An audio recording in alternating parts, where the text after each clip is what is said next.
graduated from high school on the 18th of May, 61. And I had to make a way to go to college, so I went to work at a small cafe called Ruth's on Main Street in Cassville. And it was engineered. God worked some things out, and Beverly Hopper was the cook there. And her next to the youngest son came in, and for supper that night, on the 20th when I started. And he would not take no for an answer about taking me, letting me go home with him, even though my mom was coming to pick me up. Now, you know your grandmother was not one to relax the rules very well. And so she followed us all the way home. And when we got to the front door, we said a very polite good night, and that was it. And so I figured that was that. And the next night, when I got to work, somebody was sitting in one of the front booths. And again, he said, "Can I take you home?" And this time I had time to call Mom and ask if it would be all right. And she agreed as long as he brought me straight home. Now, in the back room, you have to realize that Gertrude is having a stroke because she doesn't want this either. She wanted him to find a nice farm girl that fit in well with their family and could milk the cows right alongside him. And I was definitely not that. I was a city girl from inside out. So when he came in and he started being himself. Flirting. Yes. Yes. It was very good for me, for my emotions, that somebody would think I was worth that. Well, I said I needed to take her home, so I asked her out, and her little sister and her mother didn't want it, so, but we wound up going out anyway. But she followed us around everywhere we went. And one night my brother came up, and Jim, and he took us home in his pickup. And that was not nice. You're not supposed to do that with two men. It just went from there. When she went to college, I went up on my days off to see her at college on the weekend.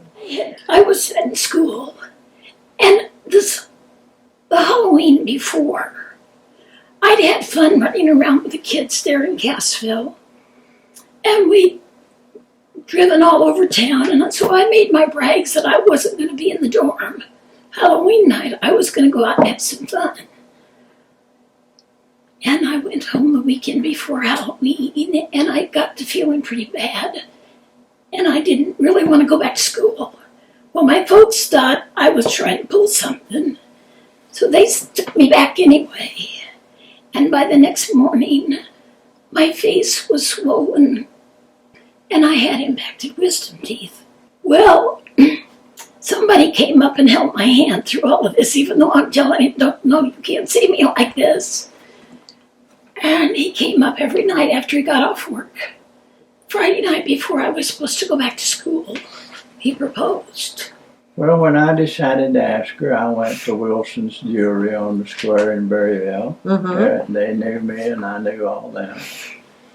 So I bought this stuff on credit, and they knew me and they'd let me have it. So we got her in the car, and we was going back home, and I pulled over on a cut-through road, and I just stopped and asked. And she said, "No, no." I don't believe that. The rest is history.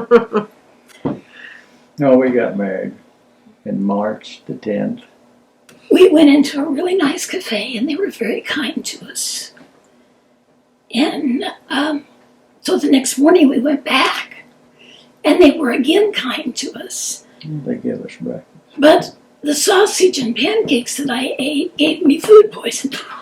So he had to take me home. And that meant that we spent the first week with him on Mom and Dad's couch and me sleeping. So even married, they wouldn't let you sleep together? No. Oh, what's the matter with you? And then after that, we went to Kansas City. We went to work there. I went to work at Grand Avenue Bank. But my first day there, the FBI was swarming the place. The girl I replaced had managed to embezzle several, I think it was a couple of $1 million. And it was my accounts, so they wanted to visit with me about them. My first day. You know, after we moved back here from California, there was a scare that Mom and Dad weren't married. Oh my goodness. Because one of the clergymen in Eureka Springs, where they went to get married, had let his license or his credentials expire. And there was a whole bunch of people who thought they'd been married for many, many, many years who found out they were never married. And of course, my folks were involved in that time period. But they actually had a legitimate marriage license. We don't, but, you know. So, Dad, did you ask her dad if you could marry? No, I don't. You just asked Mom? You didn't get permission? And If he had asked permission, it would not have been given to us. I was 18, that's all I needed to be. My dad wouldn't speak to me for 3 weeks, and when he did, I really wished he had. And when we come home with her ring, her mother just started squalling and run over the She hill. wound up going to the hospital over it. Run down over the hill with the hogs. That's a fact, so as I'm saying it. no. And Gertrude just flat out said she wasn't going to let us get married because he had to have permission. I had to be 21 for everything. In Missouri and Kansas, when we moved to Kansas City, I couldn't even buy a car. But then after all this rigmarole, all this not going to happen, nobody's going to go through with this, we had to have one of the biggest weddings that was imaginable. How many people came to your wedding? There was over 500. I had 6 bridesmaids and he had 6 groomsmen. So the whole front of the church was full of attendance. And Grandma Crab made my dress. But the other girls just wore formals that they already had. And the guys just wore their suits. That was my first suit. I still got it. I can't wear it, John. But you got it. But I got it. My grandparents were my heroes all my life. And when we decided to get married, that was the one thing that I prayed, was that God would give us a marriage that was as good as theirs had been. They were as much in love the day that she died as most people are when they get married. When Lori was a baby and we lived in Valley Center, she was allergic to wheat pollen and it came up as hives. And they told us we'd lose her if we didn't get her out of town. Well, the only place we had to go was to where Mom and Dad were, and Red went to work for Daddy. And Red and Joe worked as laborers. But we wound up, we were going to Tucson, Arizona. That's where Doc told us to go. But we didn't have no money to get there. So we made it towards Decatur, the coldest place in the world. But then we went to Granite City. My parents were in Granite City. Flora and Joe went back to Aurora. But my folks went to Granite City. When we first moved down here, we had to live in Noel. And then Noel was a boom town. You couldn't buy a house. Couldn't rent one either. So finally, after looking and looking and looking, I went to the water department. And they told me about this little place outside of town that was going to be available in a couple of weeks. When they said little house, they meant little house. I couldn't hardly stand up. And you walked in, the front porch was glassed in, and that was Lori's bedroom. Then was this living room, and the only heater was a floor furnace in that room.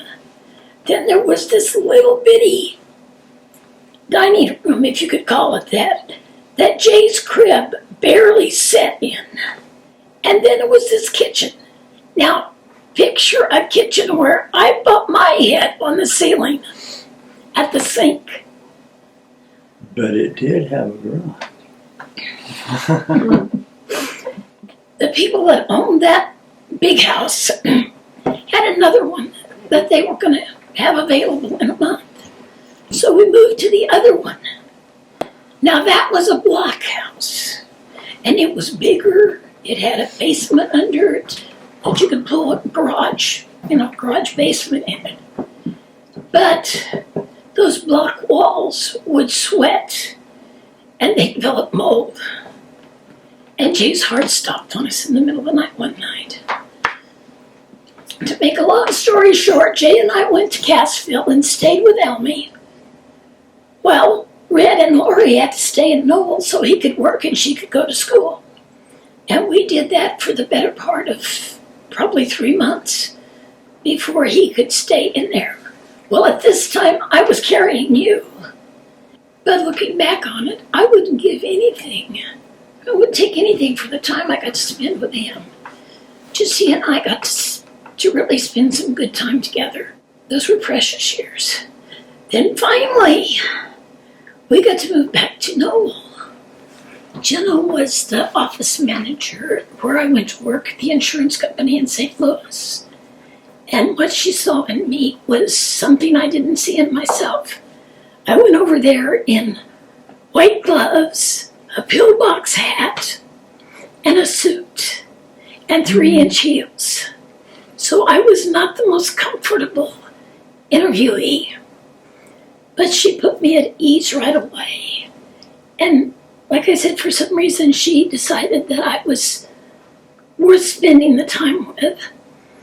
And she changed a lot of my attitudes about a lot of things. If Jenna wanted something, it was done. She was dynamite. She took me to the Muni, and she took me to Rose Park, to the symphony, and to see plays. It was kind of funny. I didn't go with it. Can you imagine? It was no bluegrass, so your father wasn't interested. But we really enjoyed it. When you were probably about 5, I don't know if you remember that far back or not, when we went to St. Louis, and your daddy took you and Jay to the game. And Jenna I was older than 5. Jenna and I went to Old spaghetti. the old spaghetti factory and had dinner and relaxed and visited while you guys had the fun of going to McDonald's on the river. We did. We went to the barges and we went to the game. Taking them to McDonald's on the river. It was fun. And to the ball game. That ain't there no more. Excitement, excitement, excitement.